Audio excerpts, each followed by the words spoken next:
گونج گونج اٹھے ہیں نغمات رضا سے بوستا، کیوں نہ ہو کس پھول کی مدحت میں ومنقار ہے، کیوں نہ ہو کس پھول کی مدحت میں ومنقار ہے۔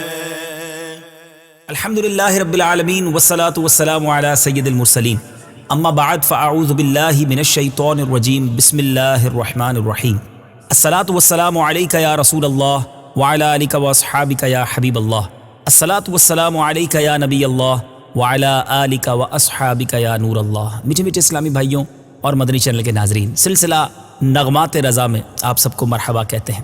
آج کے سلسلے میں امام عشق و محبت، مجدد دین و ملت، پروانہ شمع رسالت، میرے آقا نعمت امام احمد رضا خان علیہ رحمت الرحمن کے بڑے ہی نرالے کلام کو سننا بھی ہے اور سمجھنے کی کوشش بھی کرنی ہے۔ یاد رہے امام عشق و محبت اعلیٰ حضرت کا اپنے کلام اور اشعار میں کیا مافی ضمیر تھا، ہم یہ تو بیان نہیں کر سکتے، مگر جو علماء اہل سنت نے آپ کے کلاموں کی شرح لکھی، تشریح کی، ان سے کچھ مدنی پھول آپ کے لیے بڑھاتے ہیں، اپنے دل کے مدنی گلدستے میں سجاتے جائیے گا۔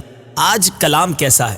بڑا ہی خوبصورت کلام ہے۔ اعلیٰ حضرت نے اس کلام کی ابتدا ہی میں گویا گناہ گاروں کو ایک خوشخبری سنائی ہے، ایک نہیں بلکہ دو مبارکبادیں اور خوشخبریاں دی ہیں۔ جی ہاں، اس کلام کی ابتدا ہی مژدہ باد یعنی مبارکباد اور خوشخبری کے نام سے شروع ہوتی ہے۔ اعلیٰ حضرت لکھتے ہیں، مژدہ باد اے آسیوں شاف شہ ابرار ہے، تہنیت اے مجرموں ذات خدا غفار ہے۔ یعنی کیا خوبصورت دلاسا دیا جا رہا ہے کہ اے گناہ گاروں، اے آسیوں، تمہیں مبارک ہو کہ قیامت کی اس ہولناکی میں جو شفاعت کرنے والے ہیں وہ کوئی اور نہیں، ہمارے آقا مدینے والے مصطفیٰ صلی اللہ تعالی علیہ وسلم، جو شہ ابرار ہیں یعنی نیکوں کے بھی سردار ہیں۔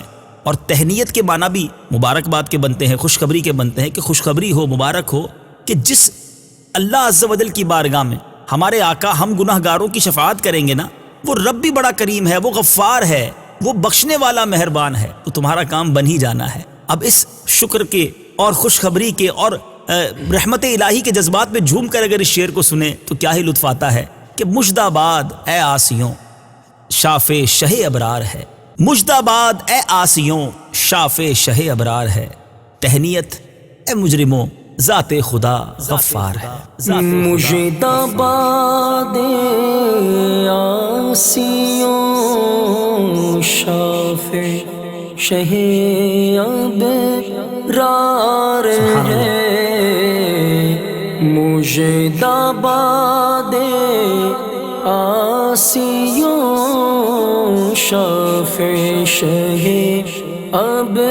ابرار ہے، تہنیت اے مجرموں ذات خدا غفار ہے، تہنیت اے مجرموں ذات خدا غفار ہے۔ سبحان اللہ، سبحان اللہ۔ اب جو شعر ہے اعلیٰ حضرت نے ایک نہیں، دو نہیں، بلکہ تین معجزات کا ایک ہی مصرے کے اندر کیا خوبصورت تذکرہ کیا ہے۔ فرماتے ہیں، چاند شک ہو پیڑ بولے جانور سجدہ کرے، چاند شک ہو پیڑ بولے جانور سجدہ کرے، بارک اللہ مر جائے عالم یہی سرکار ہے۔ کیا بات کر رہے ہیں، کیا خوبصورت ہماری توجہ دلا رہے ہیں۔ اور احادیث کی مستند کتابوں میں یہ معجزات موجود ہیں کہ میرے آقا زمین پر کھڑے ہو کر چاند کو اشارہ کریں تو وہ شک ہو جائے، وہ دو ٹکڑے ہو جائے۔ پیڑ جو ہیں سرکار دو عالم صلی اللہ تعالی علیہ وسلم کی بارگاہ میں حاضر ہوں اور پیارے آقا کو سلام عرض کریں۔ جی ہاں، احادیث میں یہ مفہوم موجود ہے۔ اور پھر جانور آ کر نبی پاک کی بارگاہ میں سجدہ کریں اور اپنی فریادیں کریں۔ تو ذرا غور کیجئے، اعلیٰ حضرت فرما رہے ہیں کہ میرے آقا فقط انسانوں ہی کے مرجع نہیں، فقط انسان ہی نبی پاک کی طرف رجوع نہیں کرتے، بلکہ میرے آقا مر جائے عالم ہیں، نہ صرف زمین بلکہ آسمانوں پر نبی پاک کی حکومت ہے۔ اب اعلیٰ حضرت امام اہل سنت ہمارے آقا مدینے والے مصطفیٰ صلی اللہ تعالی علیہ وسلم کے ایک عظیم معجزے کی طرف اشارہ کرتے ہیں۔ یاد رہے بخاری شریف میں یہ معجزہ بڑی پیاری حدیث میں موجود ہے، اور کمال کی بات یہ ہے کہ امام بخاری نے اس معجزے کو 10 سے زائد بار، اس حدیث کو 10 سے زائد بار اپنی بخاری میں مختلف روایتوں کے ساتھ نقل کیا۔ اتنا اوتھنٹیکیٹ، اتنا مستند یہ معجزہ جو احادیث کی کتابوں میں ملتا ہے کہ نبی پاک علیہ الصلوۃ والسلام کی بارگاہ میں جمعے کا دن تھا، میرے آقا خطبہ ارشاد فرما رہے تھے، منبر پر موجود تھے۔ حدیث کا مضمون ہے کہ ایک اعرابی نبی پاک علیہ الصلوۃ والسلام کی بارگاہ میں حاضر ہوئے۔ ان دنوں مدینہ منورہ میں بارش نہیں ہو رہی تھی، لوگ قحط زدہ تھے، پانی کو ترس رہے تھے، مویشی پریشان تھے۔ آقا سے عرض کی یا رسول اللہ صلی اللہ تعالیٰ علیہ وسلم بارش نہیں ہو رہی، آپ اللہ کی بارگاہ میں دعا کریں۔ صحابہ کا عقیدہ، صحابہ کا بلیف، صحابہ کا یقین دیکھیں کہ نبی پاک سے آ کے عرض کر رہے ہیں حضور بارش چاہیے۔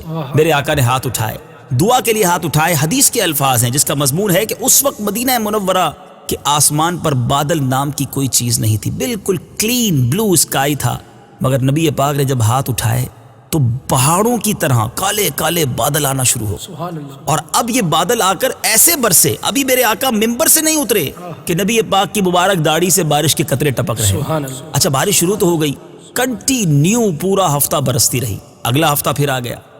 روایت کے الفاظ ہیں وہی اعرابی یا کوئی اور صحابی سے کھڑے ہو گئے کہ یا رسول اللہ صلی اللہ تعالی وسلم بارش کو رکوائیے، کچھ کیجئے، اتنا پانی ہو گیا کہ جل تھل ہو گیا ہے، اب تو ہم ڈوبنے لگ گئے ہیں، ذرا غور کیجئے، بارش چاہیے تو بھی نبی پاک کے دربار میں آتے، اور بارش رکوانی ہوتی تو بھی کونین کے والی صلی اللہ تعالی علیہ وسلم کی بارگاہ میں عرض کرتے۔ تو حضور سے عرض کی، کمال دیکھیے میٹھے اسلامی بھائیوں، اب جو بات میں کرنے جا رہا ہوں ویسے بھی بڑا کمال ہے کہ دعا کریں تو بارش آ جائے، دعا کریں تو بارش رک جائے، مگر ایک اور اتھارٹی، ایک اور جس کو آپ کہے کہ میرے آقا نے اپنی طاقت کا کس طرح، رب کی عطا سے جو طاقت اللہ نے عطا کی تھی وہ کس طرح مظاہرہ کیا کہ میرے آقا نے کیا دعا کی۔ یہ نہ کہ یا اللہ بارش رک جائے، دعا کی اللہم حوالینا ولا علینا، اے اللہ ہمارے اطراف میں بارش ہوتی رہے، ہم پر بارش نہ ہو۔ اور پھر میرے آقا نے انگلی اٹھائی، ایک روایت کے مطابق ہاتھ اٹھایا، اور جدھر جدھر اشارہ کرتے بادل ادھر سے کٹتا جاتا، پورا مدینہ شریف جو تھا اس کے اوپر سے بادل صاف ہو گئے، پیالے کی مانند ہو گیا۔ مگر جب لوگ مدینے کے باہر سے آتے تو بتاتے کہ باہر بارش ہو رہی ہے، یعنی مدینے کے اطراف میں بارش ہوتی رہی، اور مدینہ جو ہے وہ اس کا آسمان خالی ہو گیا۔ کیا شاندار انداز اعلیٰ حضرت نے اختیار کیا، لکھتے ہیں جن کو سوئے آسماں پھیلا کے جل تھل بھر دیے، صدقہ ان ہاتھوں کا پیارے ہم کو بھی درکار ہے۔ یعنی یا رسول اللہ آپ کے مبارک ہاتھ تو وہ ہیں کہ آپ آسمان کی طرف اٹھائیں تو موسلا دھار بارش ہوتی ہے، جل تھل ہو جاتا ہے۔ آقا وہی ہاتھ ہمارے لیے بھی اٹھا دیجئے، ان ہاتھوں سے ہم پر بھی کوئی رحمت کی بارش برسا دیجئے، ہم پر بھی کوئی کرم نوازی فرما دیجئے۔ آپ کا ہاتھ اللہ نے ایسا کھلا اور ایسا برکت والا عطا فرمایا ہے تو ہم پر بھی نگاہ رحمت فرمائیے۔ گویا اس معجزے کا ذکر بھی کر دیا اور اپنی جھولی بھرنے کی تمنا بھی کر دی۔ اب اس معجزے کو ذہن میں رکھتے ہوئے اس شعر کو ذرا سننے کی کوشش کیجئے۔ جن کو سوئے آسماں پھیلا کے جل تھل بھر دیے، صدقہ ان ہاتھوں کا پیارے ہم کو بھی درکار ہے۔ جن کو سوئے آسماں پھیلا کے جل تھل بھر دیے، جن کو سوئے آسماں پھیلا کے جل تھل بھر دیے، صدقہ ہاتھوں کا پیارے، صدقہ ہاتھوں کا پیارے ہم کو بھی درکار ہے، صدقہ ہاتھوں کا پیارے ہم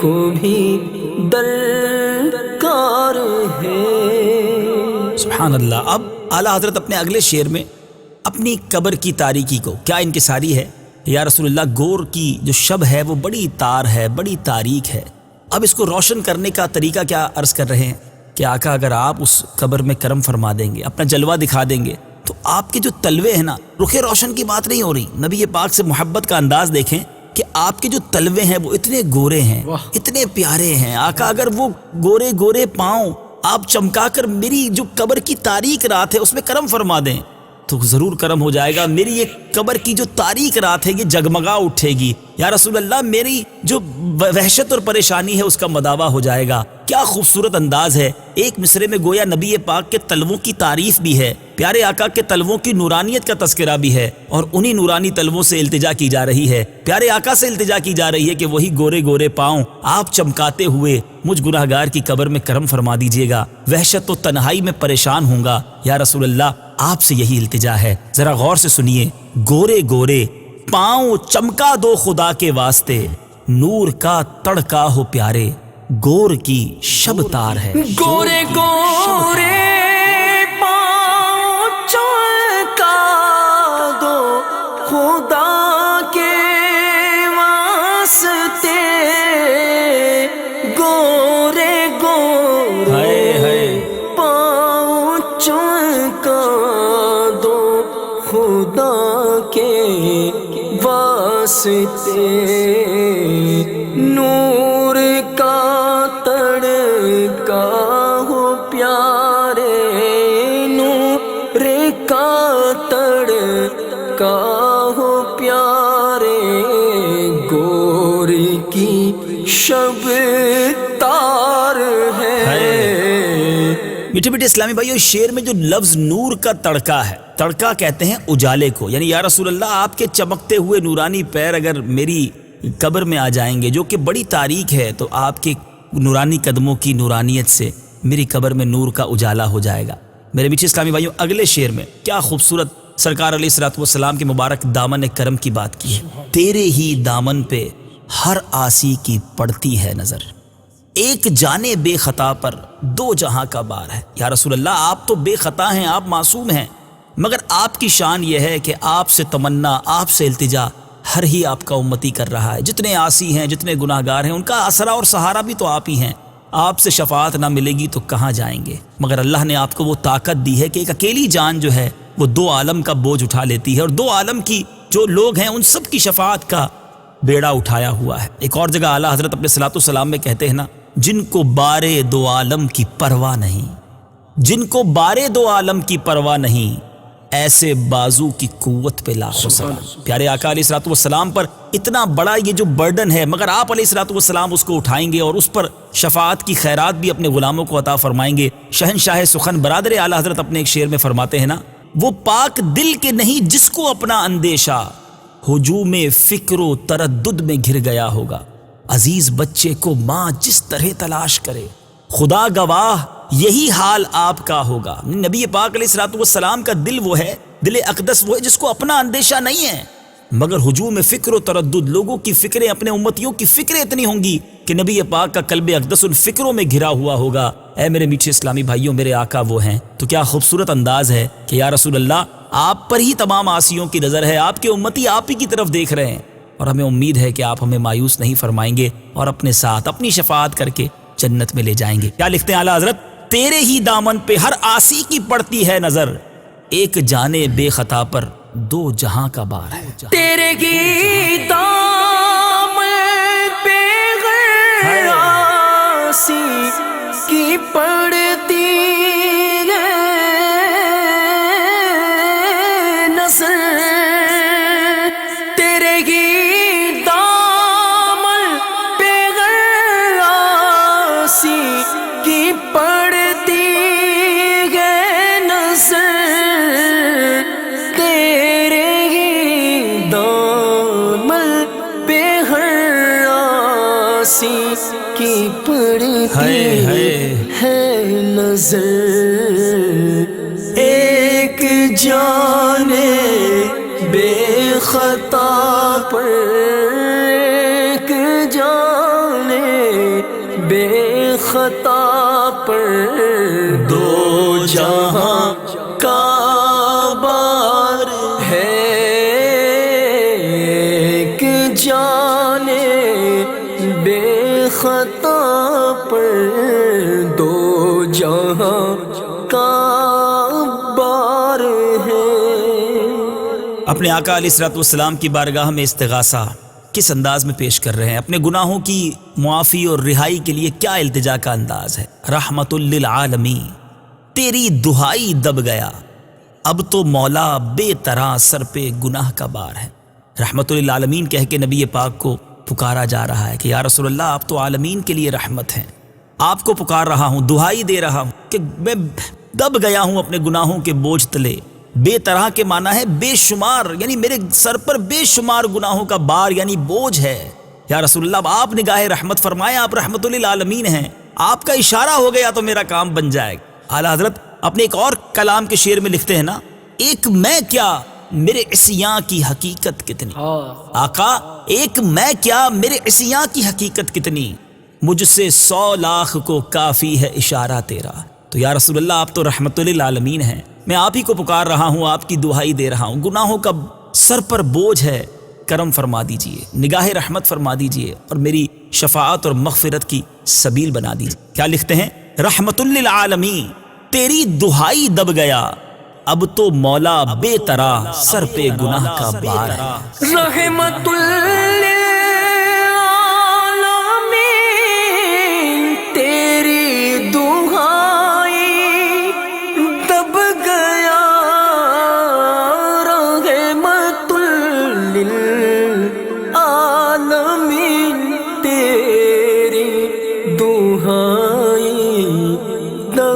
گیا اب تو مولا بے طرح، اب تو مولا بے طرح سر پر گناہ کا بار ہے، اب تو مولا بے طرح سر پر گناہ کا بار ہے۔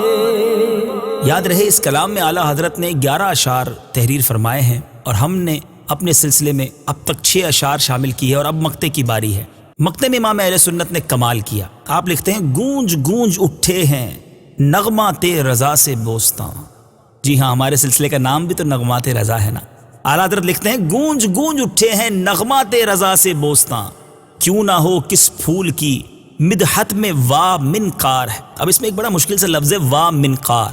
یہ جو بلبل ہوتی ہے نا، بلبل جس کی تعریف میں بات کرے، اپنی چونچ کو کھولے، اسے کہتے ہیں کہ اس نے اپنی منقار کو وا کیا، اپنی چونچ کو کھولا ہے۔ سبحان اللہ۔ اعلیٰ حضرت لکھتے ہیں کہ اے رضا تو بلبل روضہ رسول ہے، تو نبی پاک کی شان بیان کرنے والا ہے، تیرے نغمات کی شان یہ ہے، تیرے کلاموں کی شان یہ ہے کہ ساری عالم میں دھوم مچی ہوئی ہے، اور اس کی وجہ یہ ہے کہ تو نے کسی اور کے لیے اپنی زبان نہیں کھولی، اپنے قلم کو کسی اور کی شان بیان کرنے کے لیے استعمال نہیں کیا، بلکہ تو نے شان بھی بیان کی ہے تو رحمت للعالمین کی ہے، اللہ کے حبیب کی ہے، جس کی سبب ساری کائنات بنی ہے، ان کی شان بیان کی ہے۔ اور کیسی دھوپ ہے میرے بیٹے اسلامی بھائیوں، اگر میں یہ کہوں تو غلط نہ ہوگا کہ اگر اذان کے بعد ساری دنیا میں جو نغمہ سب سے زیادہ گنگنایا جاتا ہے، آپ عرب میں جائیں، عجم میں جائیں، افریقہ میں جائیں، یورپ میں جائیں، جہاں جہاں عاشقان رسول بستے ہیں، وہاں مصطفیٰ جان رحمت پہ لاکھوں سلام، شمع بزم ہدایت پہ لاکھوں سلام، یہ صلاۃ و سلام جھوم جھوم کر دنیا بھر میں پڑھا جاتا ہے۔ اعلیٰ حضرت کے نغمات جو ہیں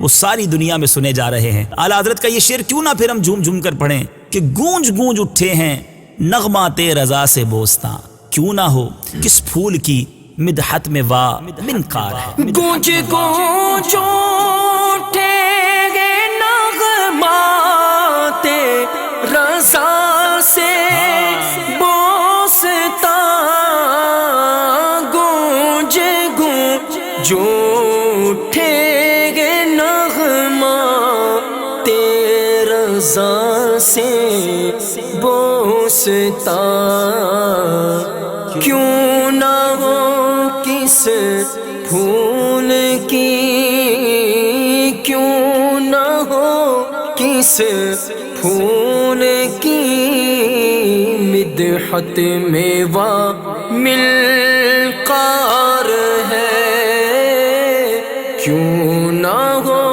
کس پھول کی مدحت میں وا منقار ہے۔ مجدباد آسیوں، مجدباد آسیوں، شافع شہ ابرار ہے، تہنیت مجرموں ذات خدا غفار ہے۔ میٹھے میٹھے اسلامی بھائیوں، کلام رضا، نغمات رضا ہم سنتے چلے جا رہے ہیں۔ بہت خوبصورت کلام آج ہم نے سنا، اور اللہ کریم سے دعا ہے کہ اعلیٰ حضرت نے اپنے اس کلام کے مطلع میں، یعنی پہلے شعر میں جو ہمیں خوشخبری سنائی ہے، ہمیں تسلی اور دلاسا دیا ہے کہ مت گھبراؤ اے آسیوں، نبی پاک شافع ہیں، شفاعت کرنے والے ہیں، اور جس رب کی بارگاہ میں شفاعت کرنے والے ہیں وہ بڑا غفار ہے۔ ہم غفار مولا کی بارگاہ میں عرض کرتے ہیں کہ شافع روز محشر صلی اللہ تعالی علیہ وسلم کی شفاعت ہمارے حق میں قبول فرما، اور مولا کریم ہمیں اعلیٰ حضرت کے عشق کا صدقہ ہمیں بھی نبی پاک علیہ الصلوۃ والسلام کا سچا عاشق بنا دے۔ مدنی چینل دیکھتے رہیے، اگلے سلسلے نغمات رضا میں ایک اور کلام رضا سنیں گے اور اس کی کچھ شرح بیان کرنے کی کوشش کریں گے۔ صلو علی الحبیب صلی اللہ تعالی علی محمد صلی اللہ علیہ وسلم۔ گونج گونج اٹھے ہیں نغمات رضا سے بوستا، کیوں نہ ہو کس پھول کی مدحت میں ومنقار ہے، کیوں نہ ہو کس پھول کی مدحت میں ومنقار ہے۔